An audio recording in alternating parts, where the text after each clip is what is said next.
He broke your trust. He crossed a line you never thought he would. And yet, he's standing there, looking you in the eye, saying things like, "I'm not a bad guy," or "I never meant to hurt you." And part of you is confused. How can someone cheat and still believe they're a good man? This is where it gets dangerous, because in his mind, he's already started rewriting the story. He's telling himself it was a mistake, a lapse in judgment, not a reflection of who he really is. He's separating his actions from his identity, clinging to all the good things he's done in the relationship to outweigh the betrayal. He'll even subtly shift the blame. "We weren't connecting," or "you've been distant." And here's the twist. He believes that because his intentions weren't to hurt you, he still deserves the label of a good guy. But is he really? Or is this just a way to protect his ego while leaving you to pick up the pieces? Before you fall for his narrative, let's uncover the truth about why he's holding on to this image and why it says more about him than you. When someone cheats, there's this moment where they're forced to face a version of themselves they never thought they'd meet. And for many men, that version is too uncomfortable to look at. So instead of confronting the reality of their betrayal, they start rewriting the story in their heads. They convince themselves that what they did doesn't really make them a bad person. It's not because they're evil or incapable of remorse. It's because their ego can't handle the full weight of their actions. And so they create a narrative that allows them to be both the guy who cheated and the good guy at the same time. It often starts with sentences like, "I didn't mean for it to happen," or "I wasn't thinking straight, it was a mistake." Notice how none of these phrases truly own the decision. They're designed to distance him from the choice he made. It's as though cheating was some random accident he stumbled into, rather than an act he consciously chose. This isn't about lying to you. This is about lying to himself, so he doesn't have to sit with the discomfort of asking the hard question, "What does this say about me?" For a lot of men, their sense of identity is fragile. They've built up this internal image of themselves as decent, loyal, caring partners. And that identity is not something they're ready to shatter, even when their actions contradict it.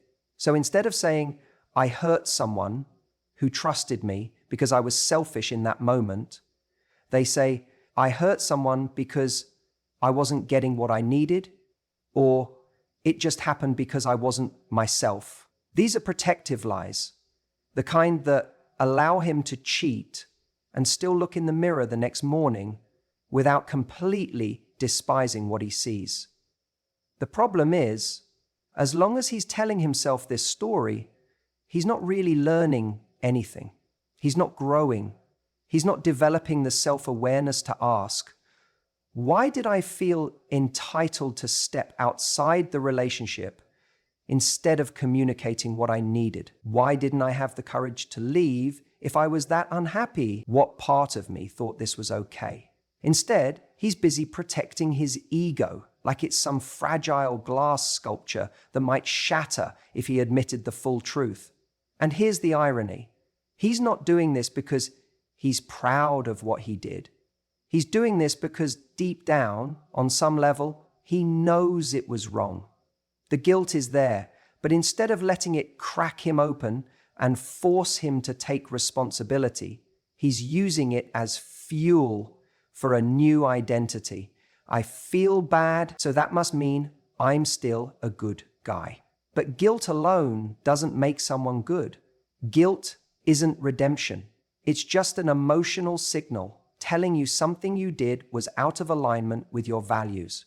If he stops at guilt and uses it as proof of his moral character, he's missing the point entirely. Feeling bad doesn't undo the damage. It doesn't rebuild trust, and it doesn't make him noble. It just makes him human. What separates someone who grows from someone who stays stuck is their ability to confront the ugliest parts of themselves without flinching. That means admitting, in that moment, I chose myself over the person I love. I chose gratification over integrity. I betrayed someone who believed in me. Those are not easy truths to sit with. But until he does, he'll keep believing he's still the hero of this story, when in reality, he became the villain the moment he crossed that line. And let's be honest, this isn't just about him protecting himself. It's also about how he wants you to see him. If he can get you to believe that he's still a good guy, then maybe you won't be as angry. Maybe you won't leave. Maybe he can keep the relationship and avoid the consequences of his choices. That's why you'll hear phrases like, it didn't mean anything, or I love you, I just messed up. Those words aren't necessarily for your healing, they're for his redemption in your eyes. If you see him as a bad guy, he has to confront the reality of being a bad guy. But if he can keep you believing in his goodness, then maybe he can believe it too. But here's the truth that no one likes to say out loud. Good guys don't cheat. They don't risk the heart of someone they love for a momentary thrill. Being a good guy isn't about intentions. It's about actions. It's not about what he meant to do. It's about what he actually did. And if he can't look at himself and say, I failed to live up to my own standards, then he's not a good guy trying to make amends. He's just a man trying to feel better about what he's done.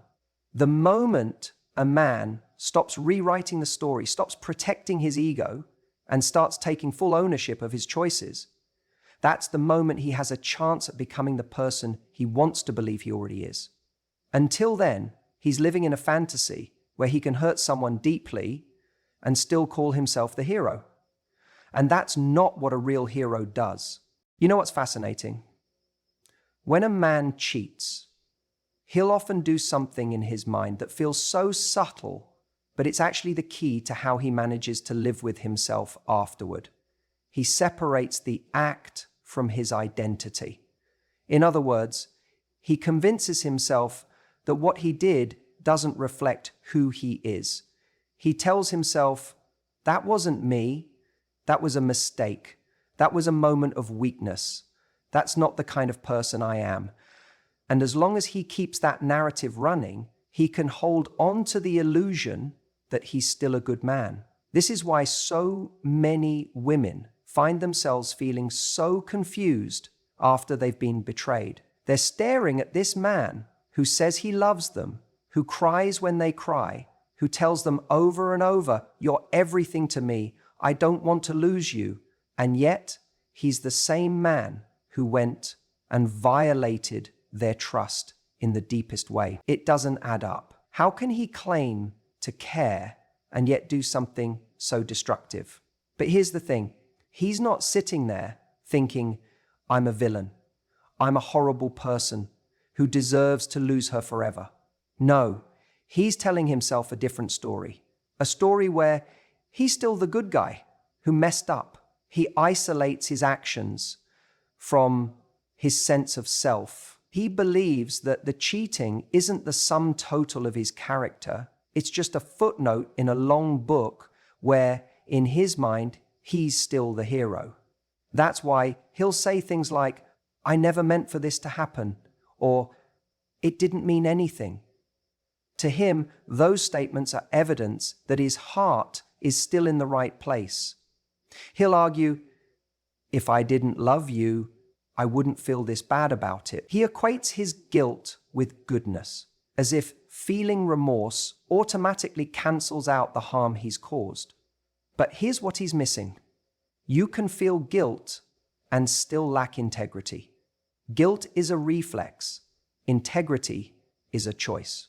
And here's what makes this so dangerous for the person who was betrayed. Because he's not seeing the cheating as a reflection of who he is. He may not do the deep work it takes to actually change. If he doesn't see it as a character issue, if it's just a mistake in his mind, then he won't confront the part of himself that allowed him to betray your trust in the first place. He'll be desperate to get you to forgive him, but he might not be desperate to hold himself accountable in a way that ensures he never does this again. This compartmentalization, this splitting of what I did from who I am, is how he gets to sleep at night. It's how he's able to look you in the eye and still say, I'm not a bad guy. He believes that because he didn't set out to hurt you, because he didn't plan to cheat, because he still cares about you deeply, that somehow absolves him of the deeper implications of what he's done.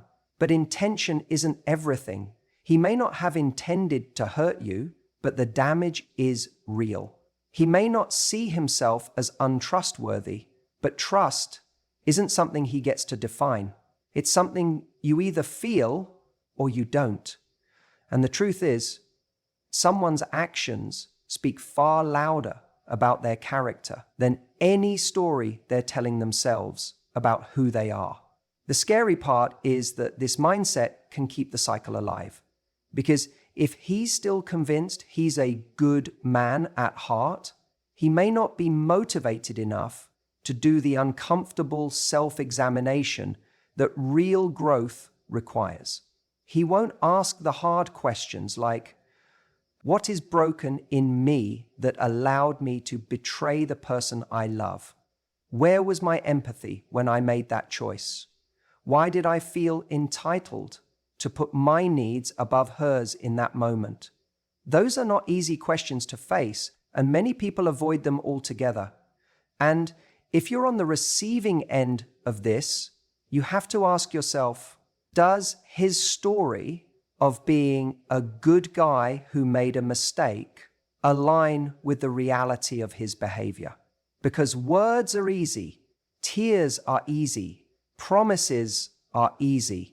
What's not easy is taking radical responsibility and showing up consistently as someone who is worthy of trust again.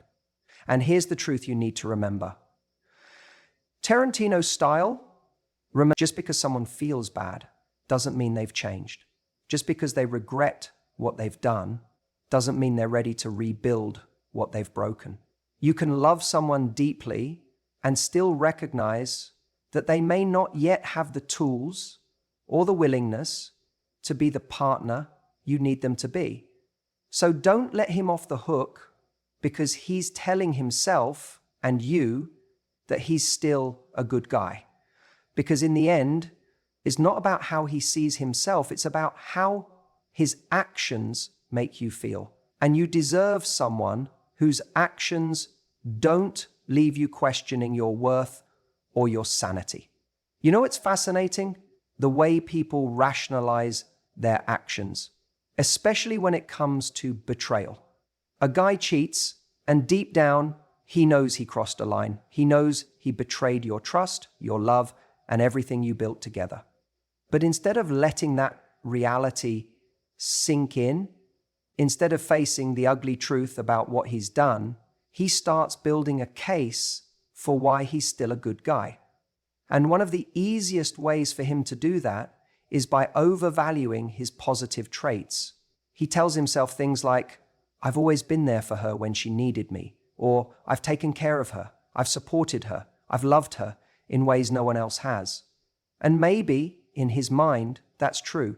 Maybe he has been a shoulder to cry on during tough times. Maybe he's been generous, affectionate, even protective. He starts stacking up all these good guy points as if they can cancel out the weight of his betrayal. It's almost like he's got this mental scoreboard where every thoughtful gesture, every romantic date, every act of kindness becomes a credit he can cash in when his conscience starts to speak up. But here's the problem with that thinking. Loyalty isn't selective. You don't get to be faithful in some areas of a relationship and unfaithful in others and still claim the title of a good partner. It doesn't matter how many flowers you bought, how many bills you paid, or how many times you said, "I love you," if, in the moment it mattered most, you chose your desires over her trust. When a man cheats, it's not just an isolated incident, it's a breach of the agreement the relationship was built on. Yet he'll convince himself that because he's done so many other good things, he deserves a pass. He'll say, "I'm not a bad guy, I just made a mistake." But cheating isn't like accidentally forgetting to take the trash out or being late for dinner. It's a deliberate choice that reflects a deeper issue, a lack of respect for her, for the relationship, and for himself. It's even more dangerous when he starts using those positive traits as a shield. He might think, "But I never yelled at her. I never hit her. I never left her to struggle alone. I've been better than most men she could be with." And that thought alone keeps him stuck in this warped sense of morality where he feels like the good he's done overshadows the pain he's caused. The truth is, he's not lying when he says he has good qualities. He probably does. Maybe he's charming, funny, generous, and kind in 1,000 ways. But those qualities don't erase betrayal. They coexist with it. You can be a person with beautiful traits and still be capable of doing ugly things. And until he stops hiding behind all the ways he's better than most, he'll never confront the reality of what he's done. Because being a good guy isn't about tallying up points.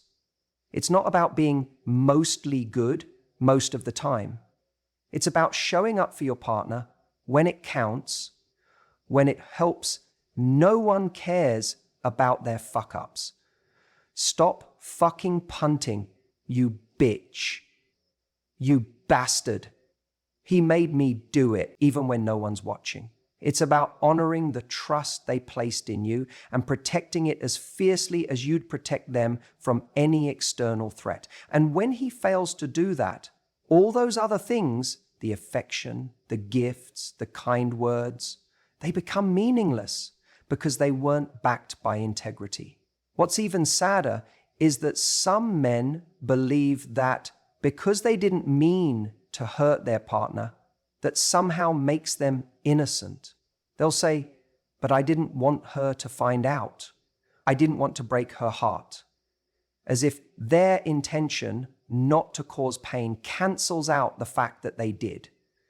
But a man who is truly good doesn't just avoid causing pain when it's convenient, he actively chooses not to take actions that would put her in that position in the first place. And that's what separates someone who wants to be seen as good from someone who actually is. The former is obsessed with preserving an image. He wants to sleep at night believing he's still a decent person. But the latter is willing to face the uncomfortable truth about himself, even if it shatters the illusion he's built.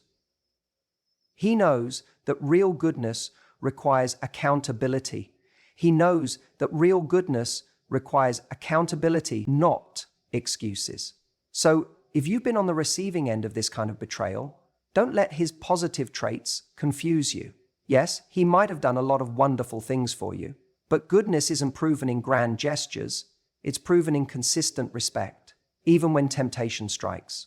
Don't let anyone convince you that their history of being mostly good makes them exempt from owning their mistakes. Because at the end of the day, the man who truly values you isn't the one who's perfect in every way. He's the one who protects your heart as if it were his own every single time. And when someone shows you they can't do that, no amount of good guy points will ever make up for it. You see, one of the most dangerous things that can happen after someone cheats is the subtle shift of responsibility. It's not always loud. It's not always obvious. In fact, that's what makes it so insidious. It happens quietly, under the radar, almost like a whisper in the conversation. And if you're not paying attention, you can find yourself carrying a weight that was never yours to begin with. He might say things like, "We hadn't been connecting for months," or "You seem so distant lately. I didn't know if you even wanted me anymore." At first, it sounds like honesty. It sounds like he's sharing his feelings, like he's opening up about why he felt vulnerable. But look a little closer. That's not vulnerability. It's deflection. It's an attempt to spread the blame around so he doesn't have to hold it all himself. Now, let's be clear. Relationships are complicated. There are always two people, and sometimes there are real problems between them that haven't been addressed. But no matter how bad things are, cheating isn't a solution. Cheating is a choice. It's not something that happens to someone. It's something they do. And when someone cheats, they're not just betraying their partner, they're betraying the chance to actually work on what's broken or to leave with integrity if they truly believe the relationship isn't working. But here's why he still thinks he's a good guy. Because in his mind, the cheating wasn't an act of cruelty. It was an act of desperation. He tells himself, "I wouldn't have done this if she hadn't been so cold." Or, "I was just looking for the connection I wasn't getting at home." See what he's doing there? He's creating a narrative where he's not the villain. He's not even the perpetrator. He's the victim of emotional neglect who just stumbled into someone else's arms. And by framing it that way, he gets to keep his self-image intact. But let's be honest, what he's really doing is handing you a suitcase full of guilt and asking you to carry it for him. He wants you to look at yourself and wonder, was I not affectionate enough? Did I push him away? Could I have done more to make him happy? And the moment you start asking those questions, the balance of power shifts.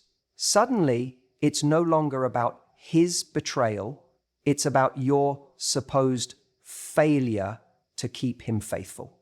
That's the trap. Because once you start believing that narrative, you'll start working harder to prove your worth.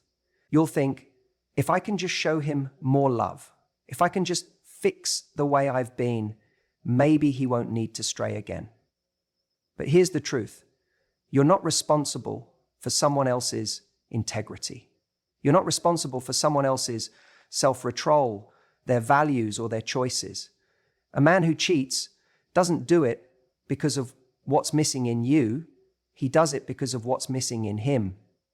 And that's the part he doesn't want to face. It's much easier for him to say, "You made me feel unwanted," than it is to admit, "I didn't have the courage to either fix this relationship or leave it before crossing a line."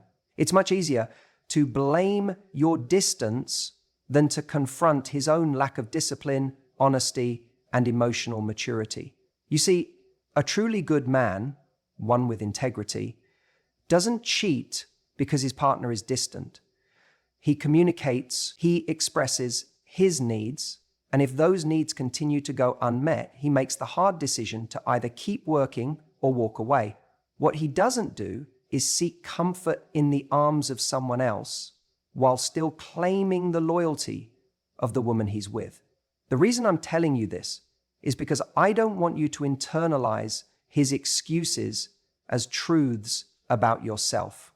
It's one thing to reflect on how both people contributed to the state of a relationship. That can be healthy, but don't confuse that reflection with responsibility for his betrayal. He made a promise, he broke it, and now he's trying to dilute his guilt by pouring some of it into your hands. Don't take it, don't carry it. What you have to understand is that if he truly believed cheating was wrong, he would own it fully. No disclaimers, no "but we were disconnected." Just a simple, "I chose to betray your trust, and that's on me." But as long as he keeps slipping in these subtle justifications, he's not really holding himself accountable. He's trying to convince both you and himself that he's still a good man who made a mistake, instead of a man who broke your heart because he didn't have the strength to do better. And here's why this matters. If he doesn't take full responsibility, he can't change, because you can't fix a problem you don't admit you have. If he keeps telling himself the story that his cheating was about you being distant, he's setting himself up to repeat the same behavior in the future, with you or with someone else. So don't let his words rewrite the truth. Don't let him hand you the blame for a decision that was his and his alone. You are not responsible for his choices. You never were. You know what's fascinating? When someone cheats, they can actually feel a deep sense of remorse and still hold on to the belief that they're a good guy. It's almost as if they're saying to themselves, look, I made a mistake, but I'm not like those other guys. I'm not bad. I didn't want to hurt her. I'm still a decent person deep down. And that distinction is incredibly important to them, because in their mind, feeling guilty somehow redeems them. And the resistance to feeling guilty somehow redeems them. They think their remorse is proof of their moral compass. But here's the truth. Feeling bad about what you did doesn't erase the fact that you did it. Crying doesn't undo the betrayal. Apologizing doesn't magically rebuild trust. You see, there's a subtle but powerful difference between remorse and redemption. Remorse is that sinking feeling in your stomach when you realize you've crossed the line. Redemption, on the other hand, is about taking full responsibility for the pain you've caused and making choices from that moment forward that show you've truly changed. Most people don't get that far. What often happens is this. He says he's sorry. He says he didn't mean for it to happen. Maybe he even breaks down and tells you he hates himself for what he did. And for a moment, you might see his pain and think, if he feels this bad, then surely he won't do it again. Surely this means he cares. But don't be fooled by the presence of guilt. Guilt is easy. It's passive. It's self-serving. It allows him to cry for his loss of your trust, for his loss of the relationship he once felt secure in, but it doesn't require him to confront what it actually takes to be worthy of your forgiveness. A man can feel awful and still cling to the belief that he's a good guy because he's judging himself by his intentions, not his actions. He tells himself, I didn't set out to hurt her. I wasn't planning on this happening. I just slipped up. And in that narrative, he positions himself as a victim of impulse or circumstance, rather than someone who made a conscious decision that had devastating consequences. But let's be brutally honest for a second. It doesn't matter if he didn't plan it. It doesn't matter if he regrets it now. What matters is that he crossed a boundary that should have been sacred. What matters is that he broke a promise. And yet, in his mind, the very fact that he feels remorse is enough to preserve his self-image as a decent man. Here's the danger of this mindset. If he equates remorse with redemption, then he believes the work is already done. He thinks, I've suffered, I've cried, I've apologized. That should be enough. But it's not enough. Because redemption requires action. It requires humility. It requires owning up to the hurt he caused without deflecting or minimizing it. It requires him to ask himself the hard questions. Why did I do this? What part of me thought this was okay? How do I rebuild trust in a way that's about her healing, not just my comfort? Most men won't go there. Why? Because it's painful. It forces them to confront a version of themselves they don't want to see. So instead, They stay in that comfortable space of guilt, just guilty enough to feel like they've paid a price, but not accountable enough to make real change.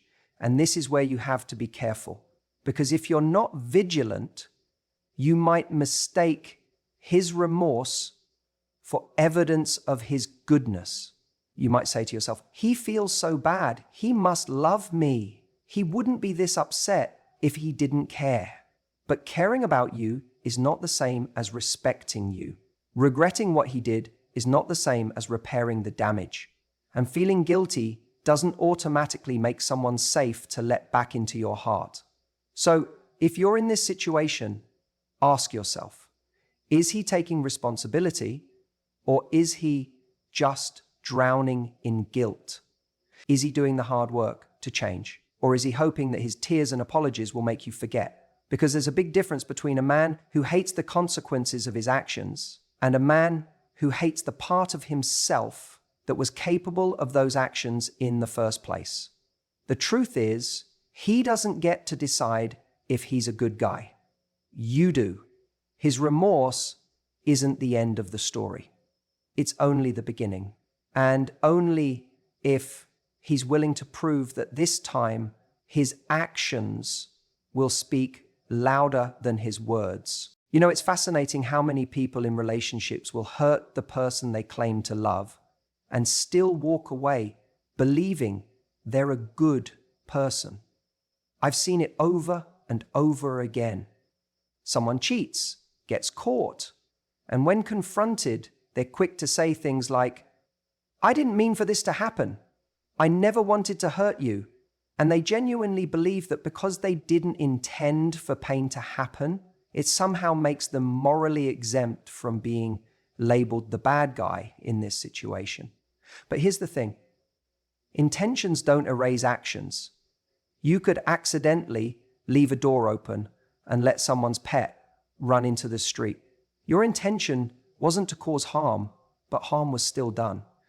And in a relationship, when someone steps outside of the commitment they made, no amount of I didn't mean it undoes the reality of that betrayal. He may say to himself, I'm a good guy because deep down, I didn't want this to spiral out of control.